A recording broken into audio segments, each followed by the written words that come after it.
people kind of wonder how I can get anything done on it, but the fact that there's so much here actually tells me that I can get more done than most other people. Does that make sense? Yeah, okay. Sure.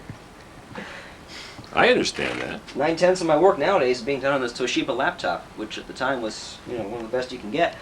5 years later, of course, it's now obsolete, and now you can get one with hard disks and color liquid crystal displays and all sorts of really, really neat stuff. A few other computers too. This is my Hewlett Packard. This one got me through college.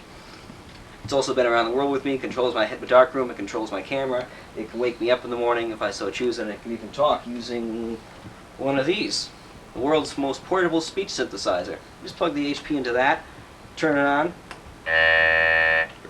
It never was much for words. This telephone here, which is a 9-line, this was Series 2. Back when I was in junior high school, I could do neat things with phones and drilling holes. I got another example of that over there. At one time, I could actually dial on the hook by pushing one of these on, have a second line, a monitor mode, and this one here will cut the microphone off. This also was one of the first phones with a line tie, where I can actually have 2 telephone conversations occurring at once and having a person from this city and a person from that city talk to each other. Nowadays, of course, the phone company offers that for $3 a month, and sound quality is a little bit better than what I have down here. This is how I can waste about 2 years of my life. Actually, it was about 18 months. I forget how long it was. Control the World with HPIL by Gary Friedman. At the time, this was how to interface Hewlett-Packard handheld computers with the outside world. But since HP has since stopped making this machine, they're going to be phasing this one out and pulling out support for HPIL altogether. What's the point? Well, I'll be adding this to the Friedman Museum, along with my dad's slide rule, and an old CPM machine, and any IBM PC ever made. So since David left, I've expanded this into the laboratory, and the other room will be used as a bedroom. Back here I could do all sorts of stuff, such as my senior project, and everything I need is here. Old items, bits and pieces, the whole old telephone sets I need. I got 2 lines set up here. One can be used as speakerphone. 2:37 and 30 seconds. I'm a minute off. Either way, I can be able to call up one and test answering machines out over here. Right now, I'm working on a supplement to my book, which is going to be covering how to build an HPIL converter, putting together all these parts. So I drew up a schematic, and to make sure the instructions were clear, I gave this circuit to a 15-year-old so he could build it. And if it worked fine on the first try, then my instructions were pretty clear. It's all controlled by this HP71 over here. Powerful machine, incredible. HP never bothered supporting it, and they discontinued it. But I had one. I drilled a modular cable over here so I can plug it in and control 2 side projectors with it using assembly language. Really impressive. I wouldn't dare try doing that with an IBM PC. This oscilloscope isn't doing anything, but back in the days when I was a magician, I was always told if you're going to show them something, make it impressive. So I put a wandering sine wave on it and some other noise up on top. Some of the parts here too. This is something that got me into the Guinness Book of World Records, possibly back in 1984, but since I wasn't notified that I made it, so who really knows? This was the shoe phone. You can take it. It's a size 9.5. I was able to run out and climb fences with it, and then whenever I need to, I take off the shoes, take off the sole, and there will be a full-function lineman's handset right over here, and it will have such features as 16-button touch-tone and pulse, so I can switch between the two. There's a light over here, which will flash whenever the phone rings, and a polarity LED. If it's back or hooked up backwards, it shows up red. If it's forward, it shows up green.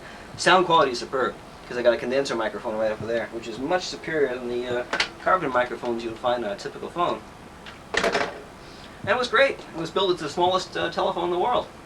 But, since then it kind of stopped working. Column 2 shorted out, so if I wanted to dial a telephone number with a 2, 5, an 8, or a 0 in it, I'd kind of be out of luck. It's alright. It serves as a good museum piece. Problem is, when you make it to the Guinness Book of World Records, once you're out of college and already working for a major NASA facility, you don't really care. It's no longer important. Again, well-utilized closet space. This is most of my magic stuff and old electronic stuff and stuff which dates back to elementary school. I won't go into that now. It's nauseating even for me. This will probably all come with me. I also keep other stuff on top, spare keyboards, old junk. So you're probably wondering, since all the closet space isn't being utilized, where do I keep my clothes? And the answer's over there. Turn around. Go ahead. There's this couch over here which serves two purposes. One, it gives me a place to keep my clothes, and two, whenever somebody comes over and wants to stay here, it gives Mom an excuse to say, Gary, clean up your room, because the bed comes out, and this whole complex has to be disassembled, which is horrible. Oh, hi, yeah. You take my HP calculator, hook it up to this, and it would answer the phone using synthetic speech. So it would talk to you in a computer voice, and you can talk to it using any push-button phone anywhere in the country. So you could use it as a small remote control. You could use it as, friends of mine wanted to call in and leave a 4-digit code. It would say, thank you, whatever the name is, and it would print out a list. This person called, this date, this time. If I wasn't around to get my messages, I call in, and it would read to me this list over the phone. Wasn't too bad. Got an A on it, but it was a few things in college. College, I actually did get an A on. Old stuff. This is a telephone I put together back in elementary school. Not in very good shape now, really. It's it's an old dial phone. Mom hated to get touch tone. She refused to patronize the phone company, so I had to start doing cute things to bypass it, like this phone over here, which you push the buttons and it will actually pulse it out for you. This phone seems days. It used to have switches here for everything. A key switch here for turning things on and off, a built-in amplifier, a button here so this light will turn on telling me if anybody else was on the phone or not, so I shouldn't interrupt the conversation. Hold button, this one here would cut off the microphone. I forgot what that did. And this one here cut off the ring. It's fun to install switches in that area. That also goes to the museum. This here's a device which has a tail. I built this for a law firm back in 1979. This was back in the early days of Sprint and MCI. It was difficult to get long-distance alternative networks. And to access them was a pain. You got to dial these numbers and wait and dial some more numbers and then dial a number you want. So this device here will do the same thing. Sits on the side of a 10-line phone. You push the button once, it dials a 7-digit access code, waits, dials a 5-digit access code, and then stops. You just dial a area code and the phone number like you usually do. I built about 21 of these.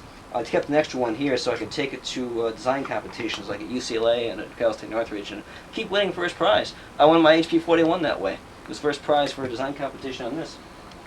The rest is history, of course. One of the world's first portable touch-tone pads. It would actually have a speaker here. It doesn't work anymore. The speaker's going in the back, but the battery's still active. Push the buttons here, and the tone comes out. Back in the early days when payphones would give you dial tone first, I'd hold this up to the mouthpiece and then dial the number away and get free phone calls. It was neat. You can't do this stuff anymore. Boy, those were the days, huh? Enough of that. I still gotta, this afternoon, clear all this stuff up. This whole table will go away and pull the bed out. So, and the room will probably never be the same ever since. So, this is the last of it, gang. Just when you go into my new place, you'll probably see the identical setup. I'll just Xerox the room and put everything exactly in its place. This table will be a great reference. So for concluding remarks, I'll just say that's it. That's it. Yeah. That's all, folks. Thanks, Dad.